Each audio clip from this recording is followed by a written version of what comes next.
उसका जो वीडियो है वो हेनरीज लॉ को दूसरी तरह से डिफाइन किया गया है।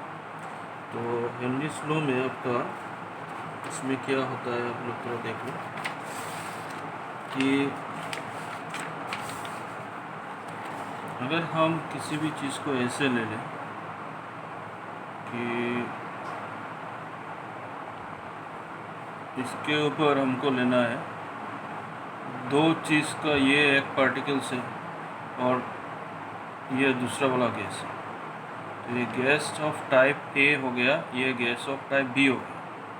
तो इसका कितना प्रेशर, पार्शियल प्रेशर होगा अगर ये नॉन रिएक्टिंग गैसेस हुआ है तो इसका सोलिबिलिटी, ए का सोलिबिलिटी ज़्यादा होगा या बी का सोलिबिलिटी ज़्यादा होगा। ए का 5 पार्टिकल से इसलिए ए ज़्यादा सोलिबल होगा ऐसा नहीं है। इसका प्रेशर अगर ज़्यादा हुआ, पार्शियल प्रेशर, तो ए ज़्यादा सोलिबल होगा। बी का पार्शियल प्रेशर अगर कम हुआ तो बी कम सोलिबल होगा, ये ज़्यादा होने से ज़्यादा होगा। तो क्या होता है, अगर आपको mixture of non reacting gases above that solution है, कौन सा ज़्यादा सोल्यूबल होगा, कौन सा कम सोल्यूबल होगा, वही वाला ज़्यादा ही सोल्यूबल होगा जिसका पार्शियल प्रेशर ज़्यादा है। तो इसको ही लॉ बनाता हुआ हम चल रहे हैं। अगर हम सोल्यूबिलिटी को, अगर इसमें दूसरा चीज़ पकड़ लो कि इसमें जो ए सोल्यूबल हो रहा है, बी भी सोल्यूबल हो रहा है, तो इसको अगर हम मोल फ्रैक्शन पकड़ लें, ये mole fraction of A, mole fraction of B, तो solubility of the gas in the solution represented by mole fraction. तो ये मोल फ्रैक्शन डिपेंड करेगा उसका पार्शियल प्रेशर का कितना है, इसका पार्शियल प्रेशर। मतलब ये बनता है अगर जिसका पार्शियल प्रेशर ज़्यादा होगा उसका सोल्यूबिलिटी ज़्यादा होगा। तो इसको ही बोला है कि mole fraction of the gas in a solution is proportional to the partial pressure of the gas over the solution. तो जिसका पार्शियल प्रेशर ज़्यादा होगा उसका मोल फ्रैक्शन ज़्यादा होगा। तो ये वाला चीज़ याद रख लो कि पार्शियल प्रेशर जिसका ज़्यादा हो रहा है उसका मोल फ्रैक्शन ज़्यादा हो रहा है, जिसका मोल फ्रैक्शन ज़्यादा हो रहा है वो मोल सोल्यूबल ज़्यादा हो रहा है। तो this is the mass of a substance x directly proportional to the partial pressure p. तो x equal to K into p, तो पार्शियल प्रेशर P, अगर P को रख दिया तो K को रेसिप्रोकल में ले लेंगे इंटू एक्स, और रेसिप्रोकल को K इज़ योर KH। इसको KH को बोलते हैं हम हेनरीज कांस्टेंट। ये हेनरीज कांस्टेंट जो हो गया आपका वो टेम्परेचर के ऊपर डिपेंड करता है। एक चीज़ पकड़ लो स्टूडेंट, अगर ये P equal to KH into x रहा, P का मतलब है आपका पार्शियल प्रेशर, एक्स का मतलब है मोल फ्रैक्शन। मोल फ्रैक्शन या इसको पकड़ लो कि अमाउंट सोल्यूबल, कितना अमाउंट सोल्यूबल हो रहा है, ये है एक्स। तो ये KH वाला हिस्सा टेम्परेचर के ऊपर ज़्यादा होता है, और टेम्परेचर ज़्यादा होता है KH ज़्यादा होगा। अगर KH ज़्यादा हुआ एक्स कम होगा। अगर KH ज़्यादा होता है, P is a fixed quantity which is a product of this two. तो अगर ये दोनों का प्रोडक्ट, अगर जो ये 100 है, ये 10 इंटू 10 है, अगर ये 20 हो गया तो ये 5 होगा। तो KH का वैल्यू जितना ज़्यादा हो रहा है एक्स का वैल्यू इतना कम है। तो टेम्परेचर में क्या होता है, KH का वैल्यू ज़्यादा रहता है तो solubility of gas is less. Already भी टेम्परेचर ज़्यादा होने से काइनेटिक एनर्जी से गैस निकल जाता है, ऐसे भी सोच लेते हैं आप। तो दैट इज़ वाई अगर aquatic plants and animals feels more comfortable in cold weather, cold climate than that of the warm climate. ये एक आपको, and solubility of nitrogen and oxygen are less because their KH value is high.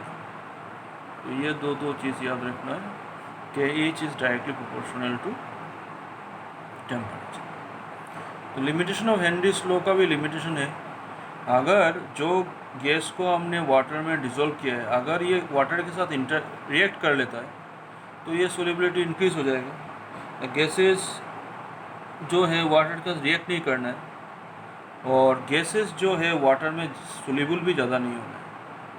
तो एक तो जो gas हम लेंगे it does not react with the water, and जो है वो हाईली सोल्यूबल होने से भी हेनरी लो फॉलो नहीं करेगा। हाईली सोल्यूबल होने से क्या होगा, वाटर में ज़्यादा पार्टिकल्स आता रहेगा, तो that in this circumstances Henry law आपका फॉलो नहीं होगा। इसके बाद जो इम्पोर्टेंट हिस्सा इसमें हम पढ़ेंगे वो है एप्लीकेशन ऑफ हेनरी लो। तो ये आपका पहला वाला दिया है कि for the preparation of carbonated beverage, अगर हम कोल्ड ड्रिंक्स में लेते हैं जिसका टेस्ट होता है टेंगी टेस्ट, तो इसको क्या होता है कार्बोनेटेड बेवरेज में आप पकड़ लो क्या होता है कि ऐसा जब बॉटलिंग किया जाता है तो बॉटल्स को में ये अगर पकड़ लो तो क्या होता है हाई प्रेशर में इंजेक्ट किया जाता है। जैसे कि हम सीरिंज में अगर कुछ आपको इंजेक्ट करना है, किसी को इंजेक्शन लगवाना है, तो क्या होगा पिस्टन का प्रेशर हाई करना पड़ेगा तभी आपको बॉडी में जाएगा। तो क्या होता है ऐसा पिस्टन लगा हुआ होता है जिसको कार्बन डाइऑक्साइड हाई प्रेशर में सोल्यूबल करके ही उसको हाई प्रेशर में बॉटलिंग किया जाता है। जब खुलते हैं तो प्रेशर रिलीज होता है, कार्बन डाइऑक्साइड निकल आता है, and carbon dioxide present in this solution as carbonic acid which give the tangy taste to the cold drinks में इसका टेस्ट के लिए खाते हैं, और कार्बन डाइऑक्साइड बबल्स आने से थोड़ा डाइजेशन का काम करता है। स्कूबा डाइविंग में भी आपका हेनरी लो एप्लीकेबल होता है। तो इसके लिए तो इस पेज में एक्सप्लेनेशन नहीं होगा, दूसरे पेज में लेना पड़ेगा।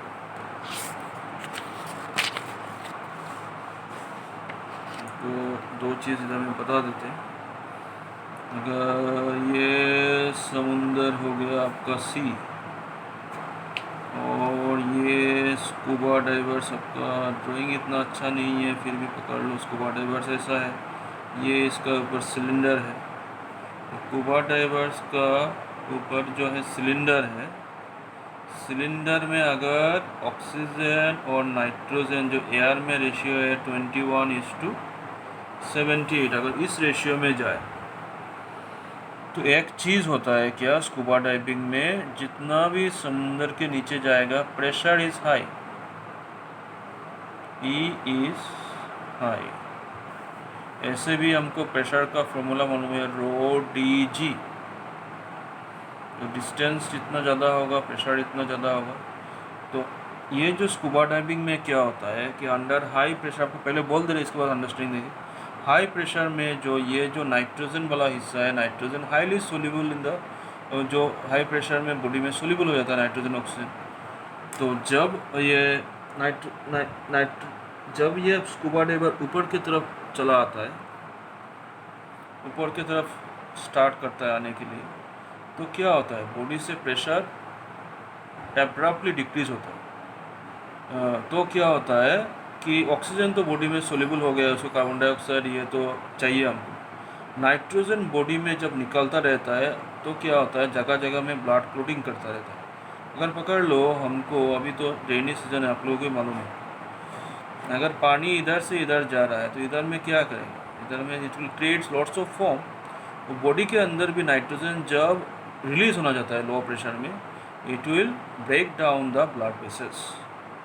ये सीरियस मेडिकल कंडीशन हो जाता है जो बॉडी में पेन करना स्टार्ट करता है, सीरियस मेडिकल कंडीशन, इसका नाम है बैंड्स। तो कभी कभार ऐसा होता है कि बैंड्स के वजह से स्कूबा डाइवर्स जो है वो बहुत problem under highly medical condition, sometime that become lethal and person में डाई। सो इसके लिए हम आजकल जो क्या करते हैं, सिलेंडर में ऑक्सीजन भी लेते हैं, नाइट्रोजन भी लेते हैं, हीलियम भी लेते हैं। ऑक्सीजन का परसेंटेज इंक्रीज कर दिया है, नाइट्रोजन 56% एंड 11% हीलियम। हीलियम को चूज़ करने का पीछे रीज़न ये है क्योंकि helium is noble gas, it does not react with the body parts. तो इसको भी आपको ध्यान में रखना है। और एक चीज़ जो हम पढ़ेंगे इसमें, लंग्स में भी ऐसा होता है ना, आपका बॉडी में जो लंग्स से जो ब्लड वेसल्स में जो ऑक्सीजन ट्रांसफ़र होता है उसमें भी लंग्स में ज़्यादा प्रेशर होने के वजह से ही ट्रांसफ़र होता है। तो ये भी आपका हेनरी लो का एक एप्लीकेशन है। Biology students know that better. At high altitude में क्या होता है, आप ऐसे हाई ऑल्टीट्यूड में जा रहे हैं तो हाई ऑल्टीट्यूड में जाने से आपका क्या होगा, ऐसे ऐसे ऐसे ऐसे जाने से अगर नीचे हो आपका तो आपका मतलब एयर प्रेशर ज़्यादा है, जितना हाई ऑल्टीट्यूड में जा रहे हैं air pressure become less, actually air become less, that is why air pressure become less. अगर आप इस जगह पे है तो आपको क्या होगा, बॉडी में लेस प्रेशर में लेस ऑक्सीजन सोल्यूबल होगा, ऑक्सीजन का सोल्यूबिलिटी डिक्रीज होगा, इसलिए क्या होता है लोगों में प्रॉब्लम हो जाता है जब हाई ऑल्टीट्यूड में जाते हैं तो सफोकेशन हो जाता है। जैसे कि हम लोग ऐसे मतलब प्लेन्स एरिया में रहते हैं, उन लोगों को इतना हैबिचुएटेड नहीं है हिली एरियाज में रहने के लिए, तो इतना बॉडी ऑक्सीजन ले नहीं पाता है। तो ये कंडीशन भी, इसको इस कंडीशन को हम दूसरा नाम दिया है, इसको है एनोक्सिया। ये एक मेडिकल कंडीशन है जहाँ पर your body is unable to think. जैसे कि हमने अपने कुछ मतलब just like a drunken person, आप ऐसे ऐसे कुछ अच्छी तरह सोच नहीं पा रहे, तो ये एनोक्सिया होता है। अगर ऊपर गया तो एयर प्रेशर कम हो गया, बॉडी में ऑक्सीजन कम जा रहा है, तो you are unable to think. इस मेडिकल कंडीशन को हम एनोक्सिया बोलते हैं। तो इसके बाद आप लोगों को ये जो फॉर्मूलास हमने दोबारा रिपीट लिखा हुआ है, इसको इम्पोर्टेंट है, इसका यही है, आपको ये बता रहे हैं कि कौन सा स्टेज में क्या लेना है, आपको अच्छी तरह मालूम होना चाहिए। तो पहले वाला जो फॉर्मूला है PA equal to x KH into x है, तो ये याद रखो कि ये जो PA into KH into x है, पहला वाला फॉर्मूला, ये आपका एयर में है, पार्शियल प्रेशर इन एयर, और ये एक्स जो है वो आपका लिक्विड में है। ये जो आज हमने फॉर्मूला डिफाइन किया है, प्रेशर में partial pressure of air is solubility of the gas in the liquid phase. और एक है PA equal to x into p total, ये जो डाल्टन्स लॉ से हमने लिया हुआ था पहले, ये जो पूरा फॉर्मूला है आपका, पूरा फॉर्मूला आपका एयर के लिए, गैसियस फेज के लिए। तो इसमें क्या नज़र आएगा कि अगर कोई लिक्विड में लेना है एक्स है तो ये है, और गैसियस में स्टेज में कितना है, ये एक्स है, तो ये भी याद रखना है। और ये तो टोटल प्रेशर बन जाएगा पार्शियल प्रेशर ऑफ कंपोनेंट्स। इसके बाद आपका ये जो एक्स है Na by Na plus Nb, mole fraction of a particular component is x which is equal to Na plus. अगर Na is very less then that can be written as Na by Nb। तो ये condition तभी होगा अगर Nb is very greater than Na। इसके बाद ये relation याद रखना है कि 760 torr equal to 760 millimetre of mercury is equal to 1.0136 10⁵ pascal equal to 180। और ये भी हेनरीज लॉ से आता है, mass of a substance deposit is directly proportional to the pressure. So student, इतना तक वीडियो आज छोड़ रहे, नेक्स्ट डे से इसका न्यूमेरिकल भी बनाना है।